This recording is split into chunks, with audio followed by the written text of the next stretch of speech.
right, so Sick at the Rock. Brand new event for us, brand new style of event where we are mixing drag and drive cars and class cars. So we got 5 classes. Let me see if I can remember them all off the top of my head.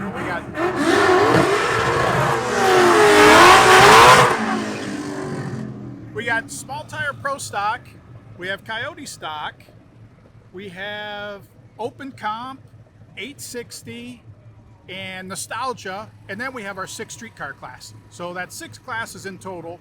Today's testing day, it's Thursday, so it's tech-in, testing for the people that paid for testing, getting everything ready to go. The event starts tomorrow, Friday, and Friday-Saturday event, so tomorrow, qualifying for all the class cars, the 6 street cars actually have to turn in a time slip from tomorrow. So they need to make a pass, and then once they make a pass and they go show Tanya the time slip, they'll get the checkpoints that they need to do. Now they can do them at their will, like whether they do them.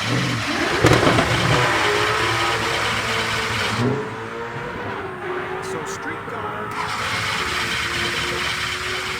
streetcar class has to turn in a time slip tomorrow. Now to get the route, they'll turn in a time slip. They'll show Tanya the time slip, and then they will get the checkpoints, and at their will they can do the checkpoints anytime tomorrow or Saturday. They just have to have those checkpoints done before they turn in their time slip on Saturday. So take a picture at it, kind of like drag and drive. It's actually a real easy 50-mile loop if you make it all as one big loop. 50 miles, you're back here. Kind of just proves the street ability. And they will actually turn in 3 time slips. So they have to turn in a time slip from Friday, a time slip from Saturday, and then a third time slip, which can either be another Friday time slip or another Saturday time slip. So their average will be based on 3 runs to determine the winners. And hey, there's 32 categories there. So there's lots of different ways that you can win. There's a lot of money on the line, $32,000 for the streetcar shootout. And then, I mean, the other classes have anywhere from $3,500 to $5,000 as payouts. So it should be a real good time this weekend. Come to Sick at the Rock. Come enjoy it. If you miss this one, come to Bowling Green.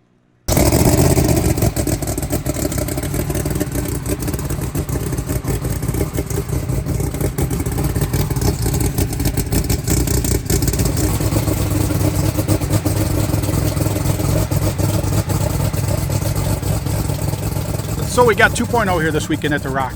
Last time you saw 2.0 was at the NHRA shootout, where we actually dropped a valve there. We left the car down in Florida, pulled the engine, and took it back home. We had half expected, like always, that we would get it together, get back down there and get some testing in Florida. That didn't happen. Steve got it all back together. We actually came here by Rockingham, dropped off some stuff, and then we went down to Florida. Aiden and I got the engine back in over the weekend, and came back up here on Tuesday night with it. We were able to fire it, load it in the trailer, brought it up here. We didn't necessarily plan on racing it this weekend. We were just, whatever, getting stuff together and getting stuff moving. But then when Lutz decided to come and bring Mad Max, we figured, hey, we should bring 2.0 up there, because if Lutz is going to be there with his Street Legal Pro Mod, we might as well bring our Street Legal Pro Mod, try and get some testing in it.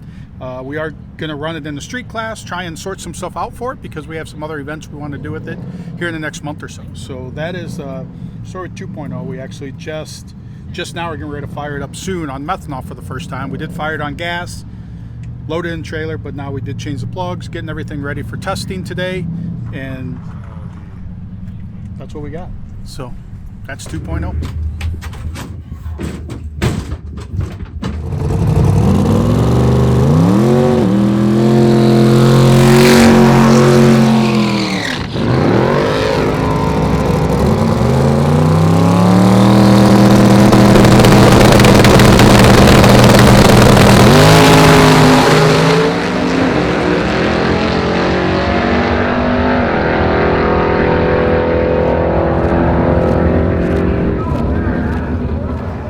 Good that you go 398 with the chutes out. So like,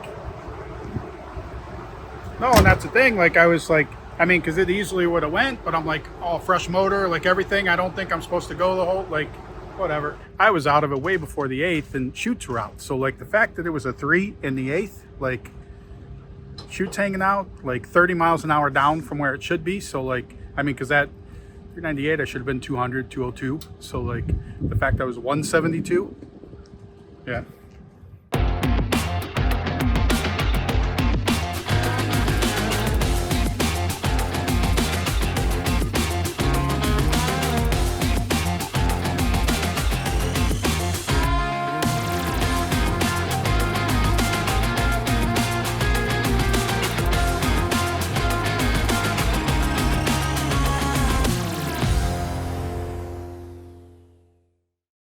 Hey everybody, Derek Putnam from SICK Magazine. We are here, SICK at the Rock, at Rockingham Dragway. We're going to talk to you about the classes you will see this weekend. We start off with our brand new class, SICK Streetcar Challenge. You will see everything from 4-second pro mods to 7-second daily drivers on the 8th mile standard.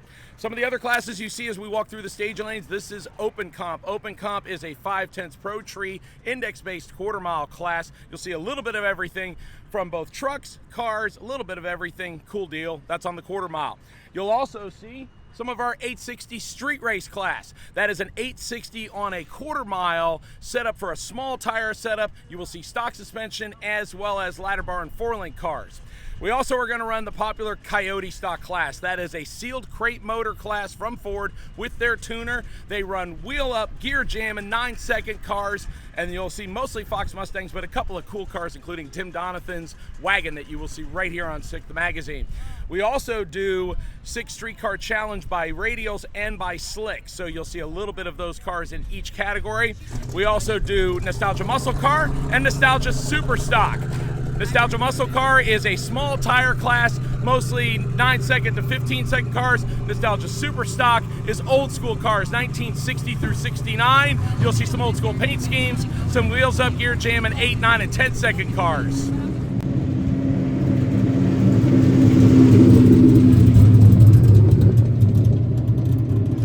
My name's Tim Donathan. I'm from Zionsville, Indiana, and this is my 78 Ford Fairmont station wagon. I run Coyote stock, and I'm here at SICK Week for SICK on the Rock. So I like to build Fox bodies, and I see a lot of Fox bodies every day in my garage in my shop, and quite honestly I got tired of looking at them. So one day I decided to look on Craigslist, and I seen a red Fairmont station wagon. So I'm thinking, you know what, this seems like a great idea. Why not? It's a Fox body underneath. Can't be that difficult, right? So I went ahead and drove up to Traverse City, Michigan, about 5 hours away, and picked this thing up and brought it home. And my wife was like, what are you doing? This is not, no. And I'm like, I got this. This is gonna be cool as hell. Just give me a minute, just give me a little bit. So then I started building some Coyote stock cars for rest of the class, like Randy Soper, Kevin McMullen, Claire Stewart, Drew Lyons helped him out a little bit. So it was already ingrained in me to do this. So I couldn't not do this for Coyote stock. So once I started, it's here, and now it's just it's a wheeling machine. It's pretty cool. It gets down. It's a lot of fun to drive. It really is. You know, we obviously rock the surfboard all we can. And then in the back here, we have the old cooler, which is our fuel cell. And then we have an old basket here, which is the battery box. Because you got to make drag racing fun. You know what I mean? You have to have some fun with this. And if the car's not going to be competitive, which it is kind of sort of competitive, but you got to have some fun. So Coyote stock is a sealed engine class. So we buy the engine from Ford. It has engine seals on it, so you cannot tamper with anything in the motor. The class has a lot of rules, and you have to basically just follow the rules. They give you a tune for the car, specs on the header sizes, the exhaust, and stuff like that. And you just kind of got to try to build a better mousetrap, something that's really efficient, because that's about, you got to use all the horsepower that you make. Okay, so my car here, it's a horsepower monger. It makes about 575. I'm just kidding, it doesn't make 575. It makes it right around 500. So, but yeah, that's what most of the cars make. So you try to find out ways of making more horsepower, and that could be running like a little bit thinner oil, a little bit less oil, and you kind of got to watch, and you learn when the program is, where the program starts pulling timing when you do things. Like if your shifts aren't exactly right, it'll pull timing and you slow down. So there's a lot of little things in there that you really have to watch when you data log, and that's part of how you get to be fast. Obviously the wagon struggles a little bit because it's aerodynamically challenged, but hey, that's okay. It's still fun, and we're still having a good time out here. And you know, the beer's still cold at the end of the day, and that's really all that matters sometimes. You know.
also brought the Durango down here. Last time we ran the Durango was actually Roadkill Nights back in August. We've done street driving and stuff in Michigan with it, but have not done an event since then.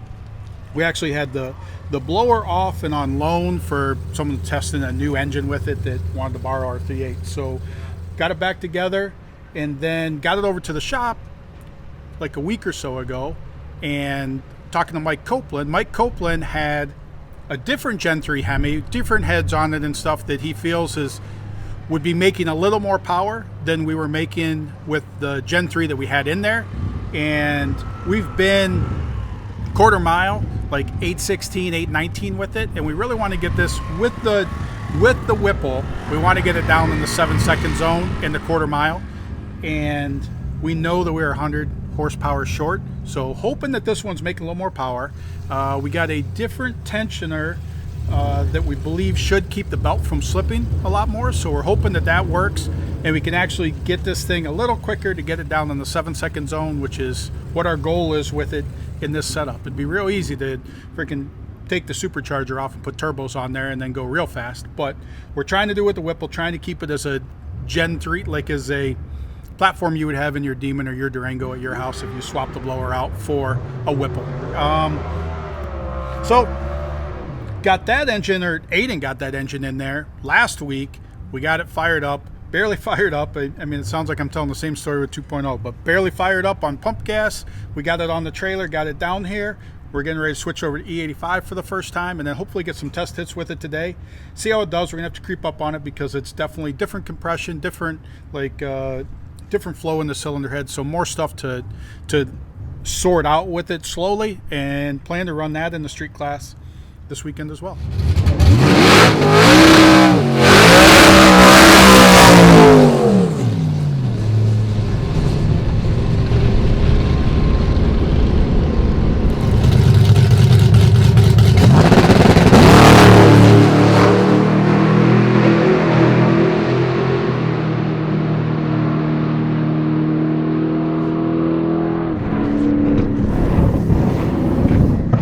Pass.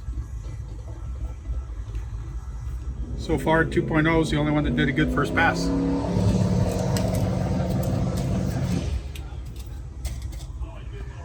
We at least got broke the cherry, got 2.0, and I mean 2.0 obviously, I mean I was out of it way before the 8th. I mean, that was fresh deal or whatever, but I mean to go a 3 off the trailer, fresh setup, first time down the track, I mean that's awesome.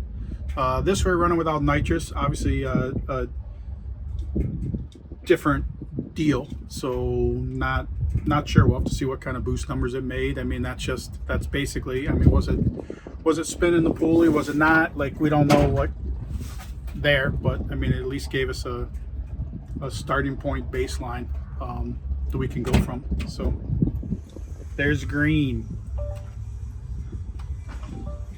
So that's rolling this way. It's already, the air temperature is starting to go down. I don't know if it's going to make it until, like earlier it said 7 o'clock before we get rain, but I mean definitely there's a chill in the air. Cloud cover starting to happen. So we will see if we can get another run in before the rain happens, but I mean I'm good with getting a off the trailer lick with each one of them, and like I said, have something to go off of going into tomorrow. Now tomorrow is a big question mark because they are calling, I mean once this rain happens, it's on and off all night into tomorrow. So as you know, there's times where it says it should be raining and it's not, and there's times where it says it shouldn't be raining and it is. So like we'll play that by ear.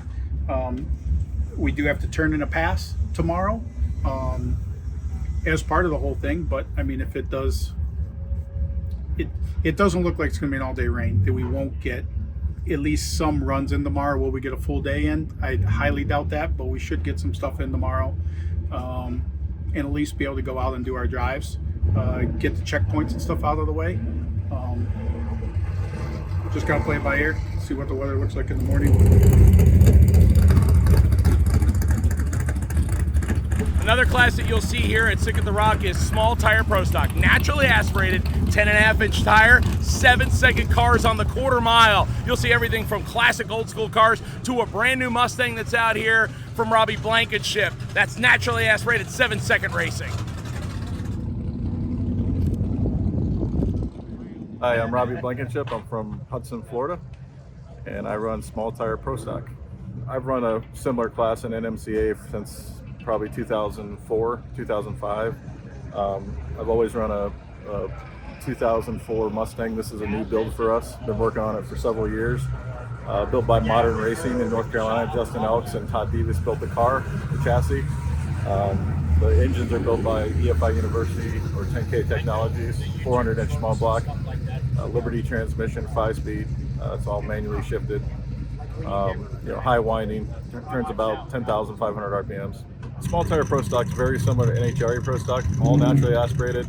The difference is you can run many different combinations, big blocks, small blocks. It's really a pounds per cubic inch class. So our combinations, it's a 400-inch small block Ford. We have a base weight, and then there's adders. Like we have to run a percentage adder based on cubic inch for the transmission. We run 2 throttle bodies, so that's a penalty. So basically base weight plus penalties for performance enhancement to the combination. The rule set's been around for probably going on 8 or 9 years, so it's pretty scienced out by now. It's a rule set that was used at the old NMCA and is very, very competitive. So you'll see guys with big blocks running right next to these small block cars, and it's all done through weight penalties, and they did a pretty good job of keeping the parity. And this class is all about efficiency, just making the chassis work right, making sure everything is lined out, from the wheel bearings to the front end alignment to the center section. It's aero package is very important. But really it's all about the efficiency, because you can only make so much power with these. We're not like boosted guys where you can turn up the boost and overcome any inefficiency. We have to have maximum power as soon as we let go of the clutch. So the chassis's got to be able to handle that power. So it's all about the efficiency. I've been working on switching cars for about probably 3 or 4 years now. Just updated, safety. A lot of it was safety driven, more modern technology. The old car was a ladder bar. This is a 4-link, so more tunability. So, well, we tested a little bit earlier in the weekend. We're just trying to, first we tried to get it to go 60 foot. After 2 or 3 passes, we finally got it to go a mid, 115 or so, 60 foot, which we were really happy with. Overall, yesterday was just trying to get it to leave and stop safely. So now today we're going to try to go a little further down the track, get the 8th mile. I mean, the other car's been, 760s, so we would like to be able to get back there depending on the weather. But 760s would be our, at about 177 or so would be our goal.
that is a wrap on day number 1, the testing day. So it ended up like the rain has held off longer than it was supposed to according to the radar. The rain was coming, so we wanted to make sure, because it's going to be supposedly a drencher tonight. So we wanted to get 2.0 and a Durango in the trailer, keep them from getting waterlogged. So we went that route, putting everything away, and you know what, the rain hasn't started yet. But that is a wrap for day 1, the test day. And hopefully the rain comes in overnight. Tomorrow morning we can have bright sunny skies and get out there on the track first thing. So we'll see how tomorrow works out.